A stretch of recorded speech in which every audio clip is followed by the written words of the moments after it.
মুক্ত জীবনে ফিরে এসেছেন। সর্বশেষ আজ আমার মুক্তির মধ্য দিয়ে 2021 সালে হেফাজতে ইসলাম বাংলাদেশ এবং এদেশের আলেম সমাজের উপর ইতিহাসের অন্যতম এক গভীর ষড়যন্ত্র এবং চক্রান্ত নির্যাতনের যে স্টিমগুলার পরিচালনা করা হয়েছিল, তার আজকে একটি প্রাথমিক অধ্যায়ের পরিসমাপ্তি ঘটল। আমরা স্পষ্ট ভাষায় বলতে চাই, আমাদের উপর জুলুম করা হয়েছে, আমরা নির্যাতিত, অন্যায়ভাবে আমাদেরকে কারারুদ্ধ করা হয়েছে, বুলেটের আঘাতে আমাদের ভাইদেরকে হত্যা করা হয়েছে। আমরা যখন আমাদের সন্তানদের লাশ এবং তাদের রক্তমাখা বুলেট বিদ্ধ সেই মরদেহকে সামনে রেখে আমরা যখন আমাদের ন্যূনতম প্রতিবাদটুকু উচ্চারণ করতে গিয়েছি, তখন আমাদেরকে কারারুদ্ধ করা হয়েছে, আমাদেরকে নানাভাবে নিষ্পেষণ করা হয়েছে, আমাদেরকে জনগণ থেকে বিচ্ছিন্ন করার সব ধরনের অপচেষ্টা চালানো হয়েছে। আমি আজ এই মুহূর্তে আমার এই মুক্তি উপলক্ষে আমি বলতে চাই, আমাদের উপর জুলুম করা হয়েছে, এটাকে আমরা সহ্য করে নিলাম। আমাদের ভাইদেরকে হত্যা করা হয়েছে, সেটাও সহ্য করে নিলাম।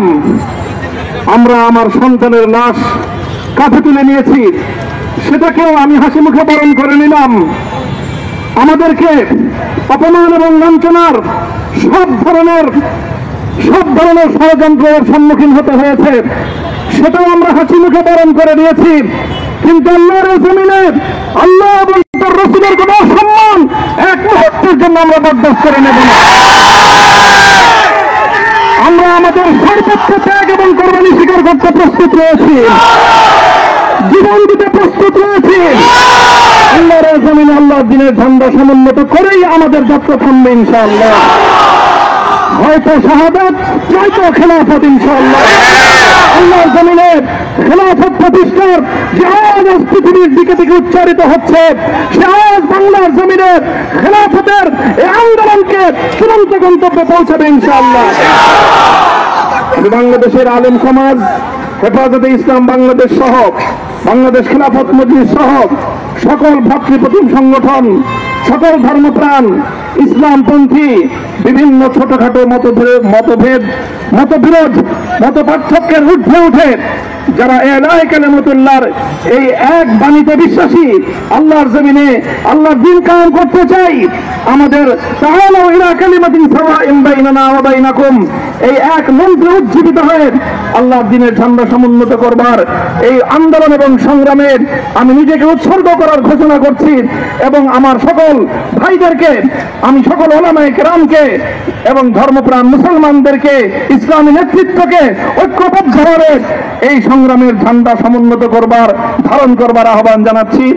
এবং আপনাদের সকলকে আবার শুকরিয়া জ্ঞাপন করছি যে আজকে আপনারা এভাবে আমাকে উৎসাহিত করেছেন, উজ্জীবিত করেছেন। আল্লাহ পাক আপনাদের সকলকে উত্তম বিনিময় দান করেন। প্রিয় ভাইয়েরা,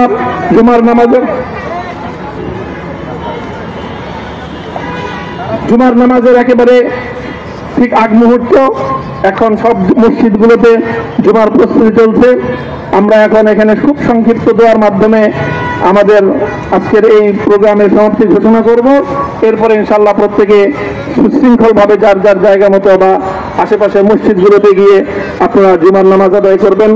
আমি আবারও বলছি, আমি আমার আলোচনার শুরুতে কোরআনে পাকের সেই আয়াতটুকু তেলাওয়াত করেছিলাম, হযরত ইউসুফ আলাইহিস সালাতু ওয়াস সালাম কারামুক্তি এবং প্রকৃত যারা অন্যায়কারী ছিল, সেই অন্যায়কারীদের স্বরূপ ওনার সামনে উন্মোচিত হয়ে যাওয়ার পর, জাতির সামনে তাদের স্বরূপ উন্মোচিত হয়ে যাওয়ার পর তিনি যে কথা বলেছিলেন, আমিও নবী ইউসুফ আলাইহিস সালাতু ওয়াস সালামের অনুসারী হিসাবে তার সুরে সুর মিলিয়ে, কণ্ঠে কণ্ঠ মিলিয়ে কথাই বলতে চাই, লা তাসরিবা আলাইকুমুল ইয়াউম। ব্যক্তিগত আক্রোশের প্রতিশোধ আমরা কারো কাছ থেকে গ্রহণ করব না। সকলকে আহ্বান জানাই, মাদ্রাসা, স্কুল, কলেজ, ভার্সিটি কোন শিক্ষা ব্যবস্থার ছাত্রদের মধ্যে বিভেদ করার নীতিতে মামুনুল হক বিশ্বাস করে না। আসো, স্কুলের ছাত্র আসো, আমার মাদ্রাসার ছাত্র পাশে দাঁড়াও, কলেজ থেকে আসো, ভার্সিটি থেকে আসো, তোমরা হাতে হাত মিলো, ইনশাআল্লাহ দেশের স্বাধীনতা অক্ষুণ্ণ থাকবে। এদেশের ইসলাম এবং হাজার বছরের যে সাধনা সংগ্রাম, সেই সংগ্রাম বিজয়ী হবে ইনশাআল্লাহ। এই জনপদ ইসলাম এবং মুসলমানদের জন্য হাজার বছর ধরে এখানে কালেমার ঝান্ডা সমুন্নত করবার জন্য আমাদের পূর্বপুরুষরা যে সংগ্রাম করে গেছেন, সেই সংগ্রামকেই আমাদের কাঙ্ক্ষিত গন্তব্যে পৌঁছানোর জন্যই আমরণ এক সাধনায় আত্মনিয়োগ করতে হবে। সেই আহ্বান আমি সকলের প্রতি ব্যক্ত করছি। ওয়া আখিরু দাওয়ানা আলহামদুলিল্লাহি রাব্বিল আলামিন। اللهم صل على محمد وعلى آل محمد كما صليت على إبراهيم وعلى آل إبراهيم إنك حميد مجيد. ربنا ظلمنا أنفسنا وإن لم تغفر لنا وترحمنا لنكونن من الخاسرين. ربنا آتنا في الدنيا حسنة وفي الآخرة حسنة وقنا عذاب النار. اللهم أحسن عاقبتنا في الأمور كلها وأجرنا من خزي الدنيا وعذاب الآخرة. اللهم آمين. يا الله إخلاصের সাথে শুধুমাত্র আপনার সন্তুষ্টির উদ্দেশ্যে আপনার দ্বীনের ঝান্ডা সমুন্নত করবার জন্য আল্লাহ আমাদের বুকে আপনি সাহস দিন, আল্লাহ সাহস দিন, হিম্মত দান করুন। আল্লাহ আপনার নুসরতকে, আপনার সাহায্যকে আমাদের সামিলে হাল করে আল্লাহ আপনি আমাদেরকে সাহায্য করুন। আমরা সংখ্যায় কম, শক্তিতে দুর্বল, আল্লাহ সর্বদিক থেকে আমরা অপ্রতুল, কিন্তু আপনার সাহায্য সাথে থাকলে আল্লাহ পৃথিবীর কোন শক্তি আমাদেরকে রুদ্ধ করতে পারবে না, পরাস্ত করতে পারবে না। আল্লাহ আমরা আপনার সাহায্য চাই। আল্লাহ জালিমের জিন্দানখানাগুলোতে সারা বিশ্ব জুড়ে অসংখ্য মুজাহিদিন, অসংখ্য মুসলিম সংগ্রামী, তারা দিনের পর দিন, মাসের পর মাস, বছরের পর বছর মানবেতর মজলুমিয়াতের জীবন যাপন করছে। ইয়া আল্লাহ সকল মজলুমদেরকে আপনি মুক্তির ব্যবস্থা করেন।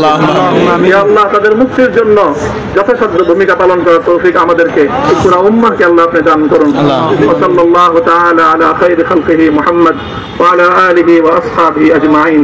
ইয়া আল্লাহ হেফাজতে ইসলামের সংগ্রামে হাটহাজারীর আমার যে ছাত্র, যে সন্তানগুলো শাহাদাত বরণ করেছিল, ব্রাহ্মণবাড়িয়ায় আমাদের যে সকল ভাইয়েরা, সন্তানেরা শাহাদাত বরণ করেছিল, শাপলা চত্বরে আমার যে সকল ভাইদের রক্তে ঢাকার রাজপথ রঞ্জিত হয়েছিল, আল্লাহ এই শাহাদাত গুলোকে তুমি কবুল করো।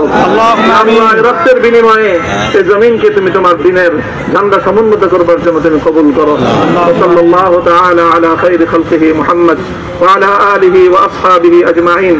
سبحان ربك رب العزة عما يصفون وسلام على المرسلين والحمد لله رب العالمين.